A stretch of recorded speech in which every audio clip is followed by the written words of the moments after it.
Welcome everyone. मेरा नाम है देवेश और आज हम सॉल्व करेंगे क्वाड्रेटिक इक्वेशन का एक्सरसाइज नंबर 1.1 क्वेश्चन नंबर 6 का थर्ड सब part.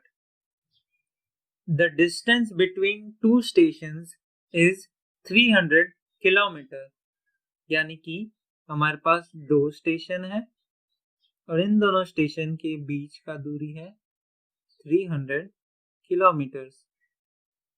A train went to second station from first station with uniform velocity। तो बोल रहा है कि एक ट्रेन यहाँ से लेके यहाँ तक गया यूनिफॉर्म वेलोसिटी, मतलब सेम स्पीड के साथ। If the velocity of the train is 5 kilometre per hour more, मतलब अब वेलोसिटी यानी कि स्पीड अब उसका 5 किलोमीटर और बढ़ गया है। तो 5, तो लेट्स से कि पहले उसका स्पीड था x किलोमीटर पर आवर और अब उसका स्पीड बढ़ के कितना हो गया है x plus 5 kilometre per our. उसका स्पीड अब बढ़ गया है। Then the time taken by the train to reach the second station would be lesser by 2 hours। मतलब इसमें बता रहा है कि अगर हमारा ट्रेन का स्पीड 5 किलोमीटर पर आवर से बढ़ जाएगा तो जो टाइम पहले लगता था अब वो 2 घंटा पहले पहुंचेगी ट्रेन। तो इस क्वेश्चन को सॉल्व करने के लिए सबसे पहले हमें निकालना पड़ेगा कि जब ट्रेन का speed x kilometre per our था तब कितना टाइम लगा था। तो स्पीड का फॉर्मूला होता है speed equals to distance by time. तो पहले हमारा कितना स्पीड था x इक्वल्स टू डिस्टेंस। यहाँ ध्यान रखना डिस्टेंस चेंज नहीं हुआ है, डिस्टेंस अभी भी 300 किलोमीटर थी दोनों केस में। तो डिस्टेंस था 300 और टाइम कितना था, लेट्स से पहले टाइम था t। तो अभी इसको अगर हम टाइम को सॉल्व करेंगे तो t को हम क्रॉस मल्टीप्लाई करके यहाँ लेके जाते हैं और x को हम क्रॉस मल्टीप्लाई करके नीचे लेके आते हैं। तो इसको लिख सकते हैं और t equals to 300 by x। तो ये हमारा हो गया फर्स्ट केस का। सेकेंड केस का भी ऐसे ही करना है। स्पीड हमारा है x प्लस 5 किलोमीटर, डिस्टेंस हमारा सेम है 300 किलोमीटर बाय अब टाइम में क्या दिया गया है, अगर हम स्पीड 5 किलोमीटर पर आवर से बढ़ा देंगे तो जो टाइम होगा, टाइम 2 घंटा कम लगेगा। तो टाइम हो जाएगा t माइनस 2, क्योंकि अब हमें 2 घंटा कम लगेगा। तो अब t माइनस 2 को हम क्रॉस मल्टीप्लाई करके यहाँ ऊपर लेके जाते हैं तो ये हो जाएगा t minus 2 into x plus 5 equals to 300 और t का वैल्यू अब यहां से फर्स्ट केस से हम इधर पुट कर देते हैं। तो ये हो जाएगा t के जगह हम लिखेंगे 300 by x, 300 by x minus 2 into x plus 5 equals to 300 और अब इसको प्लस करेंगे तो ये x इसका एलसीएम आ जाएगा, सॉरी माइनस करेंगे तो इसका एलसीएम आ जाएगा x, ये हो जाएगा 300 minus x into 2x into x plus 5 equals to 300। तो अब ये वाला जो x है इसको हम क्रॉस मल्टीप्लाई करके यहाँ भेज सकते हैं और 300 minus 2x into x plus 5 equals to 300 into x 300x। और अब इन दोनों ब्रैकेट को हमें खोलना पड़ेगा। तो ब्रैकेट को खोलने के लिए पहले इस 300 को हम इन दोनों से मल्टीप्लाई करेंगे।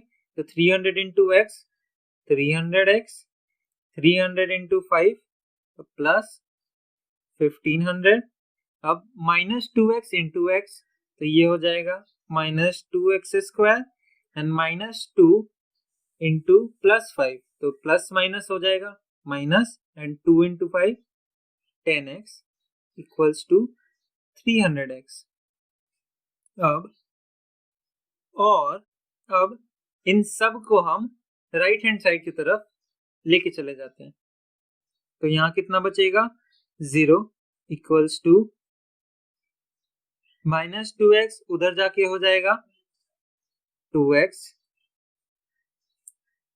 माइनस 10x उधर जाके हो जाएगा plus 10x plus 300x right तरफ जाके हो जाएगा minus 300x plus 1500 right side जाके हो जाएगा माइनस 1500 और ये जो प्लस 300x बचा ये तो है ही प्लस 300x। अब इसको मैं यहाँ पे सॉल्व करता हूं और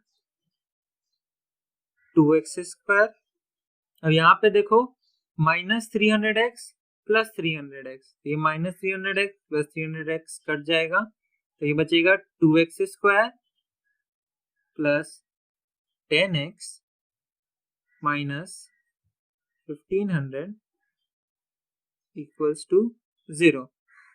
अब 2 मेरे को यहाँ पे सब में कॉमन दिख रहा है तो ये मैं 2 को बाहर निकाल दूंगा और 2 यहाँ बचेगा x स्क्वायर यहाँ plus 5x minus 750 equals to 0। और अब ये 2 को मैं क्रॉस मल्टीप्लाई करके 0 के नीचे भेज दूंगा तो 0 डिवाइडेड बाई 2 हो जाएगा 0 और x square plus 5x minus 750 equals to 0। ये आ गया हमारा क्वाड्रेटिक इक्वेशन। तो फोर्थ सब पार्ट है a clock seller sold a clock by purchasing it at rupees 336 the amount of his profit percentage is as much as the amount with which he bought the clock। तो इस question को हम part part में समझते हैं। A clock seller sold a clock by purchasing it at rupees 336 यानी कि एक घड़ी बेचने वाला था वो उस घड़ी को कितने रुपए में बेचा 336 रुपीज में। और कैसे बेचा पहले वो खुद परचेज किया था देन वो उसको बेचा कितने रुपए में 336 रुपीज में।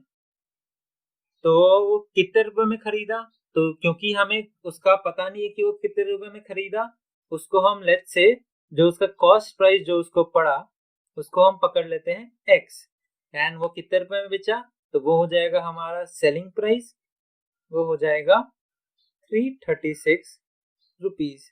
अब the amount of his profit percentage is as much as the amount with which he bought the clock। तो इस क्वेश्चन में बोल रहा है कि जो जितना उसका प्रॉफिट परसेंटेज था वो उसके कॉस्ट प्राइस के इक्वल है यानी कि जितने में वो खरीदा था।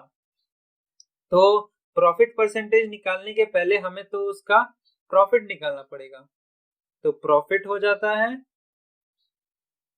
Selling price minus cost price यानी कि वो कितने में बेचा माइनस कितने में वो खरीदा था क्योंकि उसका फायदा हुआ है ना।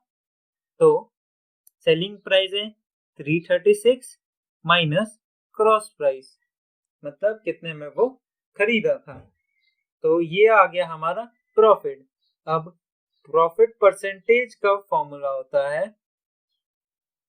Profit by cost price into 100। तो इस क्वेश्चन में दिया गया है कि जो हमारा प्रॉफिट परसेंटेज है वो it is as much as the amount with which he bought the clock यानी कि प्रॉफिट परसेंटेज हमारे कॉस्ट प्राइस के इक्वल है। तो प्रॉफिट परसेंटेज की जगह हम लिखेंगे x इक्वल्स टू प्रॉफिट कितना है हमारा 336 minus x by cost price कितना है हमारा x इंटू 100। तो अब हम इसको सॉल्व करेंगे और ये x क्रॉस मल्टीप्लाई होके यहाँ पे आ जाएगा, तो ये हो जाएगा x square equals to 336 minus x into 100।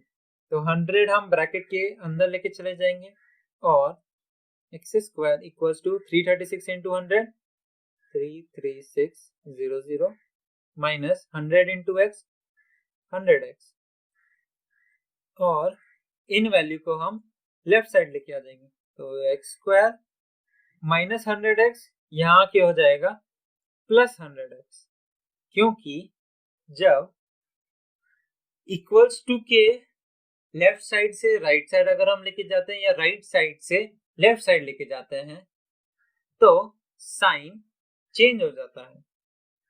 अब प्लस 33,600 हो जाएगा यहाँ पे आके माइनस 33,600 इक्वल्स टू 0।